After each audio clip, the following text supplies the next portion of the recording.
Good day, YouTube. I'm back. It's been a while. Actually, has it been a while? I don't remember. I feel like I've done so much lately that it's been so long since I've posted one of these types of videos, but maybe it hasn't. But anyways, I am back with 5 things I've been up to lately, so let's get right into it. It's very video game heavy this time around.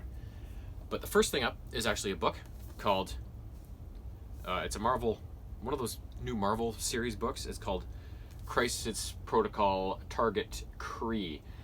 In this story, it starts off with the Guardians of the Galaxy on this Kree world called Praeteris or something like that. I can't remember exactly. And the planet's about to explode. It's a weapons factories on the planet, and whatever the reactor in the center of it or whatever powers it is about to go nova and blow up the entire planet. So the Guardians are there trying to evacuate everybody. Gamora races to the factory at the last minute to try and stop what's going on and find some sort of Kree saboteur there that's responsible for everything. But she gets knocked around and saved in the end. And so this person that she saw is just kind of vague in her mind. She can't place the face, so to speak. They eventually go back to Earth. All the surviving Kree from the planet are taken to Earth as refugees and start working for Stark Enterprises. So suddenly, the Guardians are on Tony Stark's doorstep, busting things down, going at him hard, because they find all these Kree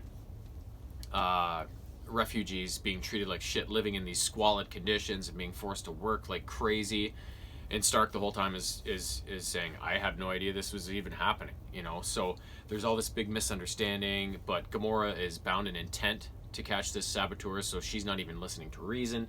So it ends up being kind of a thing where the Guardians have to take on the Avengers before things get settled and they can focus on the true enemy that's behind the whole thing. And I'm not going to give that away. Pretty good read. I went through it pretty quickly. And yeah, introduced the villain in it is not a mainstream one that I know of, but I've never really got into all that much. So it was kind of cool to see that new, different type of villain. Next up, I completed my first Pokemon game ever, which was Pokemon Sword for the Nintendo Switch.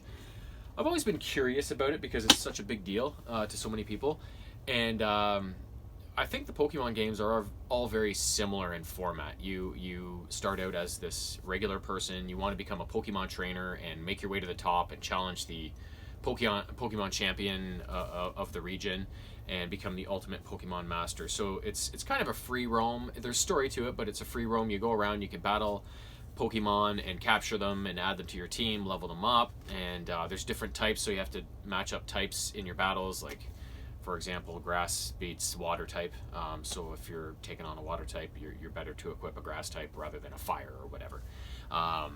And you make your way through the game and level your Pokemon up, assemble your team before you reach the end and try and win the whole thing. In this one, it takes place in the Galar region, which apparently is based on the UK. The scenery and some of the stuff, the contents of the city, the buildings and stuff. It's all very UK based. And in it, you take control of your character. Your best friend's name is Hop. He's also your rival Pokemon trainer as you start out. And his older brother is Leon, who is the champion, the current champion. So the two of you set out to test each other and improve, and eventually challenge Leon to become the new champion. But there's a kink thrown into this one because there's kind of not a villain per se, but a misguided person who's high up in the region who is attempting to do something that could put things at risk. So the whole time you're going along just on this regular Pokemon adventure, but then you get this curveball thrown at you near the end. Although you do get some shades of it along the way, especially as it gets towards the end. And so you have to battle him, and then you can battle Leon, sort of thing. So I found the game lots of fun. Would I buy another Pokemon game?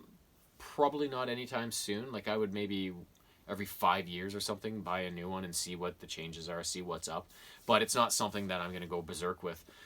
Every time a new Pokemon game is released, I'm going to buy both copies, right? And it's not going to happen. But I did enjoy it. I had a lot of fun. I'm glad I played it, beat it. Now I know what Pokemon's kind of all about. And now I can maybe join in some of those conversations. Before I was like, okay. Next up, for the PS4, Crash Bandicoot N-Sane Trilogy. This includes all the first 3 original Crash Bandicoot games, which I'd always wanted to play, but never had. I'd never played 1 minute of Crash Bandicoot in my entire life. So when this came out, I was like, yes, all 3 games on the PS4, done. So you play as Crash Bandicoot, the titular character, and you're trying to stop a guy named Dr. Neo Cortex, who's trying to take over the world. He's like a big brain scientist guy, but he's kind of inept at the same time. So you can jump, you can spin attack, you can bounce on things, you can slide under things. It's very platformy, side to side. It can also be forwards and stuff, and back. But yeah, your goal is to just defuse his plans at the end of each game. Now, there's different curveballs thrown along the way. He's got different allies working for him that you have to fight as bosses along the way. You've got your own allies, like Crash Bandicoot's sister shows up as a playable character. I don't think maybe in the first game, but moving forward, more things get introduced, and and little kind of improvements to the game, and not improvements, but just different things to keep each game a little bit fresh. But they all follow the same kind of format, the same kind of controls and gameplay and everything. But I found that got better as time went along, because on the first game, I really had a problem with the depth perception. If you've watched any of my Crash Bandicoot videos, like when you're jumping to a platform in open space, like you think you've got it, but you're way over it, or you're way short. Like I find it was really hard to judge that. And there's a lot of jumping in this game, so it got pretty frustrating at times, but it's not something that you can't overcome if you really want to beat it. So it was all good in the end, and I beat all 3 games, and it was a lot of fun. So naturally, what came out somewhat more recently? Crash Bandicoot 4. It's about time, because I think there was a big lag between 3 and 4. So in this one, again, you're doing the same thing. You've got to face down Neo Cortex in the end. He's actually trapped with one of his other villain buddies, and one of the masks, the bad mask. You have these like tiki masks that's an ally during the game, and there's also bad ones, and the bad one teamed up with Cortex and the other guy, and ultimately failed at the end of the 3rd game, and Crash kind of sealed them away in a different time or something like that. I can't remember, or a different dimension, but they end up escaping, and Neo Cortex goes about doing the same thing. In this one, it's the big curveball they added in this one. Very similar, like despite the difference in years between them, they kept the spirit of the game, the look of the game, the feel of the game, everything about it very similar to the originals.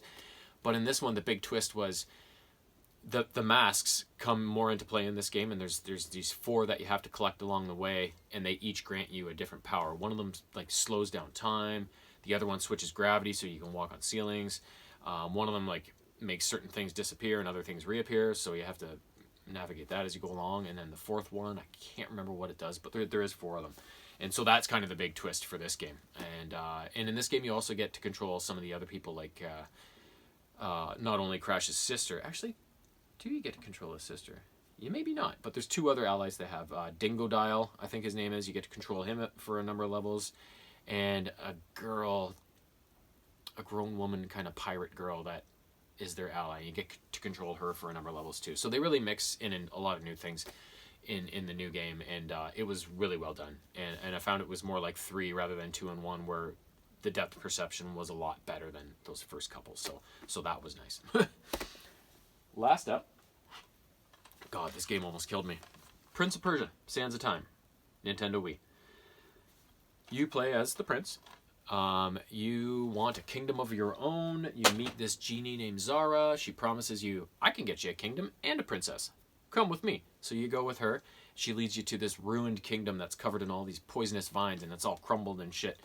And she's like, well, all you have to do is do all these trials and tests and restore the kingdom, and then you'll have your kingdom and your princess. But it's basically a life or death adventure he's got to go on to do this. So the Haoma, something like that, are the evil that has taken over. That all the decrepit vines and everything, and the witches that you run into.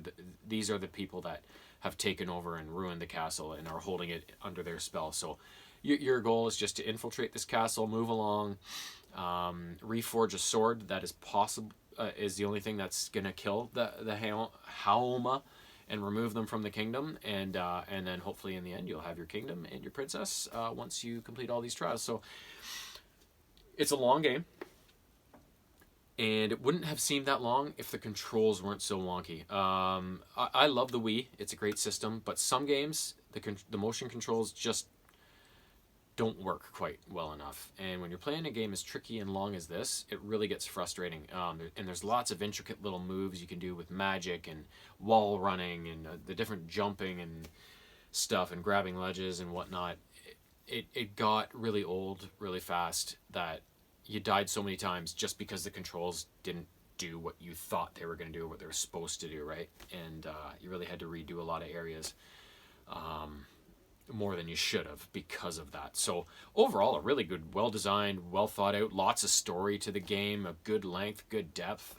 It was a really good game in that respect. It was just, I would much rather have played that game with a controller rather than the Wii remote and nunchuck, because that just kind of brought it from here down to here, right, sort of thing. But still, if you can find it for cheap and you want to torture yourself a little bit, but also feel a sense of accomplishment, I would recommend it. And apparently you could play the original Prince of Persia Super Nintendo game from 1992 on it or something. You have to find this certain potion in the first level that unlocks it, and I did that, but I can't find out where to access it on the main menu. It says it's supposed to be in extras, but it's not there. So I was like, nope, you know what? I'm done with this game anyways. So that's all she wrote. So that is all for now. But I will be back. Hopefully, it might be a little while, actually. I don't have anything that's on the verge other than one book I'm reading right now. I think everything else is still nothing imminent. So it might be 2 or 3 weeks before I'm back with another video of this variety. But until then, stay warm.